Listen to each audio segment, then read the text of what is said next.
যুবক যখন সেজদায় যায়, যুবক তো জানে না, ও তো জানে আমার চলায় জমিন কাঁপে, ও তো জানে যে আমার চলায় এলাকা কাঁপে।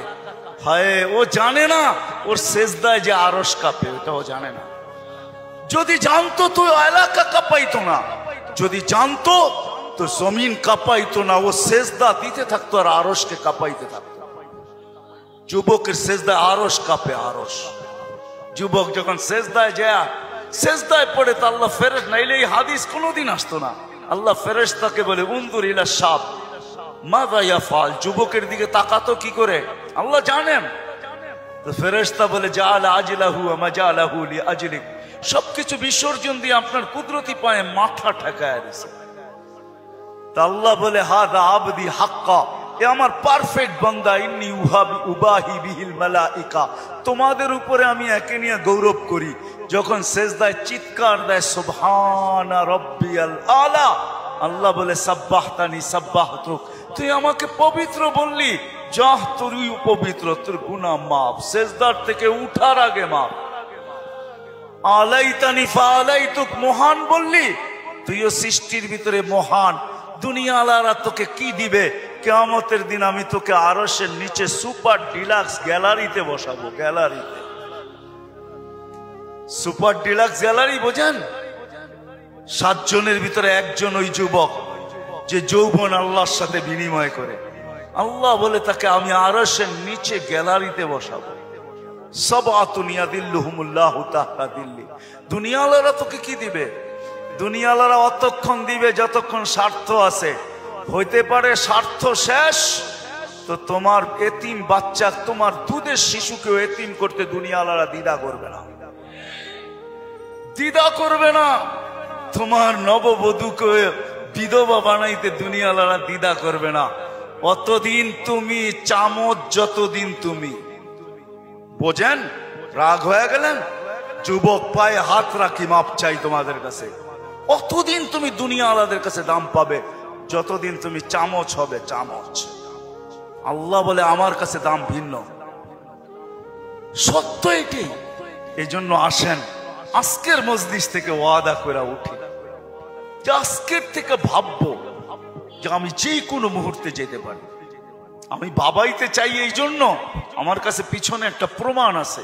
এই উম্মত যদি ভাবতে ভাবতে কোনো দিক দিশা না দেখে আর যদি মাথায় হাত উঠায়া দিয়া চিৎকার দেয় আল্লাহ কোনো দিকেই তো দেখি না, নিজেকে কি ধ্বংস করে ফেললাম, এটা মুখ দিয়া উচ্চারণ করতে দেরি, আল্লাহ ঘোষণা দিতে দেরি করেন না। ফালাম্মা তায়াক্কানতা বিল বাওয়ার ওয়া যানানতা আন্নাকা মিন আহলিন নার মানাহতু ইলাইকা রিদওয়ানি ওয়াল্লাইতু ইলাইকা গুফরানি ওয়া কুলতু লাকা লা তাহসান গফারতু লাকা যুনুবা ওয়াল আওসার ওয়া লিআজলিকা সাম্মাইতু নাফসি আল আসিসুল গফফার। আল্লাহ বলে তুই চিৎকার দিতে দেরি, আমি রেজার চাদর দিয়ে তোকে ডাকতে দেরি করি না, মাগফিরাতে ডুবাইতে দেরি করি না। তুই অনুভব করিস না, তোর পিঠে হাত রাখা আমি বলতে থাকি চিন্তা করিস না, গুনাহ খাতা মাফ করে দিলাম, তোর জন্যই তো আমি আজিজুল গফফার। এই জন্য চিন্তা করাইতে চাইতেছি। আসেন আজকের থেকে একটু চিন্তা করি যে আমি প্রস্তুত কতটুকু, প্রস্তুতি কতটুকু। এটার জন্যই আল্লাহ ওয়ালাদের সোহবত লাগবে, এটার জন্যই হক্কানি আলেমদের সঙ্গ স্পর্শ লাগবে। মেরে দোস্ত, চোখের পর্দা একদিন খোলা যাবে। যদিও আজকে আমরা নিশাগ্রস্ত, কোরআনই বলে ওয়াতারান নাসা সুকারা, আজকে সবাই আমরা নিশাগ্রস্তের মতো। যুবক যৌবনের নিশায়, নারী নারীত্বের নিশায়, পুরুষ পুরুষত্বের নিশায়, বাড়িওয়ালা বাড়ির নিশায়, দোকানওয়ালা দোকানের নিশায়, হাটওয়ালা হাটের নিশায়, ঘাটওয়ালা ঘাটের নিশায়, রোডওয়ালা রোডের নিশায়, অফিসওয়ালা অফিসের নিশায়, আদালতওয়ালা আদালতের নিশায়। প্রত্যেক ব্যক্তি কসম খোদার আমরা নিশাগ্রস্ত, যার কারণে অনুভব হয় না কিছু। ঘোর একদিন কাটবে, খোদার কসম কাটবে। মালাকুল মউত হাত রাখতে দেরি, নিশার ঘোর কাটতে দেরি হবে না। নিশার ঘোর কেটে যাবে, আমাদের নিশার ঘোর কেটে যাবে। কবি শুধু শুধু বলে নাই ফাসাউফা তারা ইদান কাশাফাল গুবারু আফারসুন তাহতা রিজলিকা আম হিমার। কোরআনও এক জায়গায় বলতেছে তুমি অতি সত্বর দেখবে, অতি সত্বর তুমি দেখবে, বেশি দূরে না। তারাউনাহু বাঈদা ওয়া নারাহু কারীবা। আল্লাহ বলে ভাবতেছো তুমি অনেক দূরে, না না আমরা দেখতেছি তোমার নাকের ডগায় চলে আসছে, তোমার দুয়ারে চলে আসছে। এই জন্যই আল্লাহর রাসূল দয়ার নবী সতর্ক করছেন উম্মতকে, আসবাহতা ফালা তানতাযিরিল মাসা, সকাল মিলল তো দুপুরের অপেক্ষা করো, বিকালের অপেক্ষা করো না। বিকাল মিলল তো সকালের অপেক্ষা করো না। এই জন্য আসেন, আল্লাহ ওয়ালাদের সোহবত লাগবে,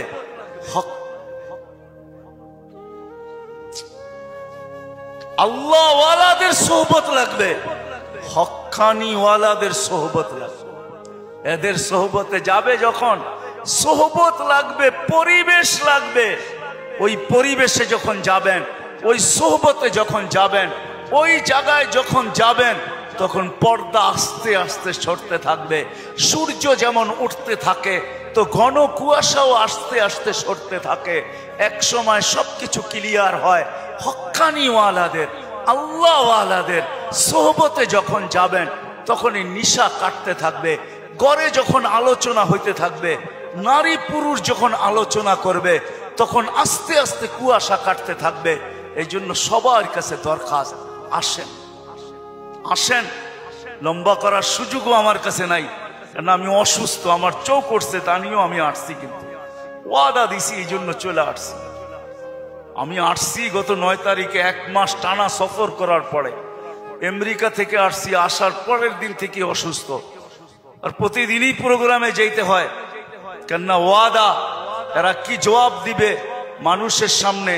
ইজ্জত বেজ্জতির প্রশ্ন বিদায় চলে আসছে, বিদায় শেষ জায়গা আমি চলে আসছি। আসেন ভাবি, ভাববেন তো? পাক্কা ওয়াদা করতেছেন? হ্যাঁ, আরে চিন্তা করেন, ওই উম্মত কেন চিন্তা করবে না যার চিন্তায় 60-70 বছরের ইবাদত রাখা আছে? লা তাফাক্কুরু সাআতিন খায়রুম মিন ইবাদাতি 60 আও 70 সানা। ওই উম্মতের চিন্তার কোনো প্রয়োজন ছিল না। সে চিন্তা করবে তো করবেই বা কেন? তার চিন্তার ভিতরে কোনো ওয়েট ছিল না, ওজন ছিল না, কোনো বিনিময় ছিল না। এই উম্মত চিন্তা করবে না তো করবে না কেন? যার প্রত্যেক চিন্তার মুহূর্তের বিনিময় 60-70 বছরের ইবাদত দেওয়ার জন্য আল্লাহ প্রস্তুত। নাইলে এই হাদিস আমাদের দুয়ার পর্যন্ত আসতো তো আসতো কেন? একটু বিবেক দিয়ে ভাবেন না? আল্লাহ বিবেক দিছে, ভাবেন। ভাববেন না কেন? ভাবেন, আপনি ভাবেন। ভাবনার দ্বারা কি হবে? একটু আগেই তো আমি হাদিস শুনাইলাম, এই উম্মতের ভাবনারও ওজন আছে। এই উম্মত ভাবতে দেরি, আল্লাহর রহমত উম্মতের দিকে ছুটে আসতে দেরি করে না। এই জন্য ভাববো, হক্কানি আলেম আর আল্লাহ ওয়ালাদের সোহবতে যাব। যাবেন তো? হ্যাঁ যাবেন? হ্যাঁ, কমসে কম নামান, কমসে কম নিজের নামটা লেখায় রাখেন, কাজে দিবে। জানি না কথাটা কতটুকু সত্য কতটুকু মিথ্যা, কিন্তু ছোটবেলার থেকে ছুঁইনা আসতেছি, এই জন্যই বলতেছি। আবার দেখতেছি যে কথাটা আসলেও সত্য। ইউসুফ আলাইহিস সালামকে যখন বুড়ি কিনতে যান, তো সবাই বলছে বুড়ি তুমি কিনবে তো কিনবে কি কইরা? টেন্ডার তো সবার আগে শো কইরা বসে আছে মিশরের বাদশাহ। এর টেন্ডারের উপরে যাবে তো যাবে কে? সবচেয়ে বড় বুলি সে লাগায় বসে আছে, তুমি কিনবে তো কিনবে কি কইরা? বলছে আমি কিনতে যাইতে চাইতেছি না, আমিও জানি কিনতে পারবো না, কিন্তু আমি চাই লিস্টিতে আমার নামটা থাক। কিয়ামতের দিন যদি লিস্টি খোলা হয় যে ইউসুফের ক্রেতা কে কে ছিল, আমার নামটাও যেন আসে। সত্য এটাই, কিয়ামতের দিন হক্কানি আল্লাহ ওয়ালাদের, ওলামাদের লিস্টিও খোলা হবে। লিস্টি যদি খোলা না হইতো, তাইলে এই কথা আমার কাছে কোনোদিন পৌঁছতো না। এই উম্মতকে আল্লাহ ডাইরেক্ট জাহান্নামে পাঠাবেন না, ফয়সালা হয়ে গেল পাঠাবেন না, ডাইরেক্ট পাঠাবেন না। অন্য উম্মত ফয়সালা হবে সিধা জাহান্নামে, এই উম্মত যাবে না। এই উম্মতকে আল্লাহ এক জায়গায় নিয়ে জড়ো করবে। জড়ো করা বোঝেন তো? একত্রিত করবে। ওই জায়গায় নিয়ে করবে যেই জায়গা দিয়ে আলেমরা জান্নাতে যাবে। যখন আলেমরা ওইখান দিয়ে অতিক্রম করবে তো আল্লাহ পুরা মজমাকে বলবে কে কাকে চিনো, কাল লিস্টিতে কার নাম আছে তাড়াতাড়ি ধরো, চলা কিন্তু গেল। তো যায়া ধরবে, হযরত আপনার লিস্টিতে তো আমার নাম আছে, আপনাকে তো আমি চিনি, মহব্বত ছিল, ভালোবাসা ছিল, আসা যাওয়া ছিল, উঠা বসা ছিল, চলাফেরা ছিল, খাওয়া লওয়া ছিল, আর শুনেও আসতেছি আপনারা সুপারিশের অধিকার পাইছেন। আল্লাহ আপনাদের সুপারিশ কবুল করবে, আমাদের ফয়সালা জাহান্নাম হয়ে গেছে, একটু যদি হাত উঠায়া দিতেন হয়তো নিষ্কৃতি পাওয়া যেতাম। তো আলেমরা দেখবে যে ঠিক কিনা তার কথা, ওইখানে আল্লাহ প্রমাণিত করবে প্রজেক্টরের ভিতরে, দেখতে সে যা বলবে ওটা সত্যায়িত হইতে থাকবে। তারপরে আলেমরা সম্মিলিতভাবে আল্লাহকে বলবে আল্লাহ আমরা জান্নাতে যাব না। তা আল্লাহ বলবে কেন যাবে না? এরা সবই তো আমগো লিস্টির মানুষ, সবই তো পরিচিত, এরা দুযোগে চলে যাবে আর আমরা জান্নাতে চলে যাব। রাসূলুল্লাহ সাল্লাল্লাহু আলাইহি ওয়াসাল্লামকে মুখ দেখাবো তো দেখাবো কি? যাব না। বলছে কেন, কখন যাবে? এদেরকে দিলে যাব। তা আল্লাহর রহমত জোশ আসবে, আল্লাহ বলবে যে যাকে চিনো নিয়ে চলে যাও, এটার নামই সুপারিশ। এই জন্য বলি কমসে কম নামটা রাখেন লেখা, জান সম্পর্ক জোড়েন আল্লাহ ওয়ালাদের কাছে, আর বলেন হুজুর আমার নামটা একটু লেখা রাখেন, যে আপনার সাথে আমার সম্পর্ক লেখা রাখেন। চড়বেন তো, নাইলে আমি এত লম্বা কথা বলতাম না। আর তিথি হইল আজকের থেকে কোনোদিন নামাজ ছাড়বো না, ওয়াদা কিন্তু পাক্কা।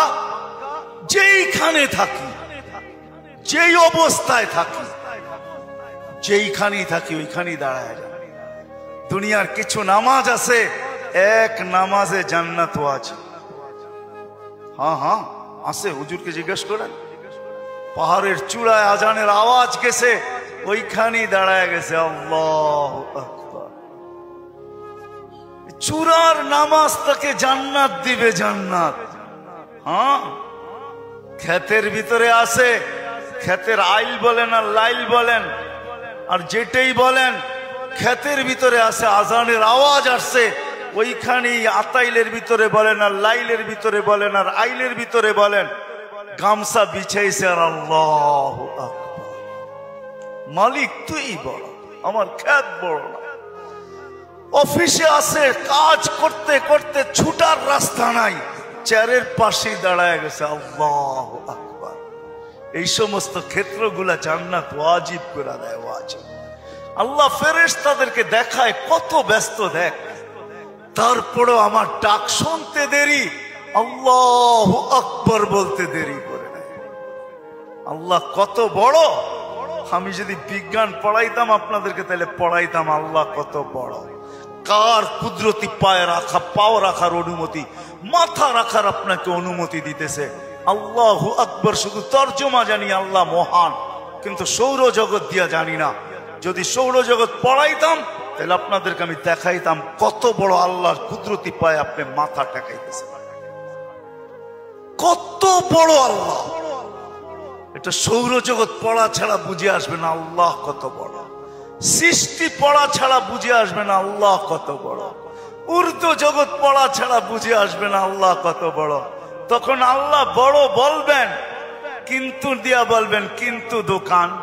আল্লাহ বড় মানি, কিন্তু দোকান কার কাছে রেখা যাব, অফিস কার কাছে রেখা যাব, ক্ষেত খামার কার কাছে রেখা যাব, কিন্তু বলবেন।